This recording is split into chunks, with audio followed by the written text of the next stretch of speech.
Did the Russo Brothers spoil Thanos' fate for the MCU? Sound the bells, cause it's 100 days till Infinity War hits theaters, which means we are officially in Avengers Infinity War countdown mode. Captain America, Iron Man, and the Avengers announced the 100-day mark with a slick animated logo on their socials. #content! And if you're still not sure just how many days, hours, minutes, and seconds we have to wait for the MCU's biggest, deadliest film to grace the screen, well, just keep tuning into Nerdist News Talks Back, because we are probably gonna cover it every day. Every day. Every day.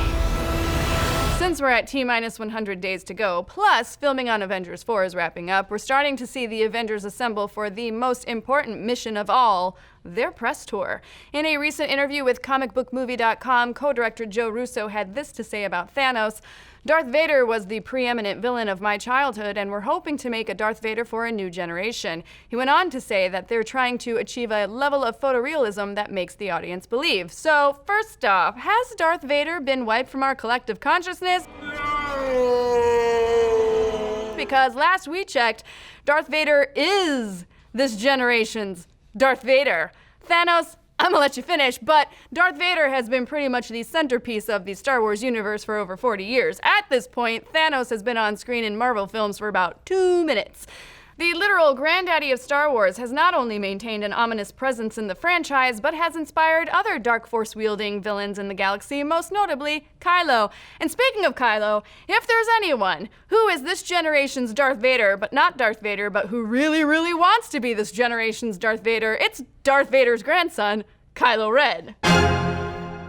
But for real, since Joe Russo has big hopes for Thanos becoming a Vader-level villain for the MCU, what does that mean for the Mad Titan? Will he definitely survive Infinity War? Well, according to an interview with Infinity War screenwriters Christopher Marcus and Stephen McFeely back in 2016, Thanos is going to have lots of good screen time in the upcoming Avengers films, but he's going to need a little more than that to become a character as iconic as Darth Vader. If the Russo brothers really do want Thanos to be the top bad guy of this generation, he needs to be more than the focal point for 2 movies.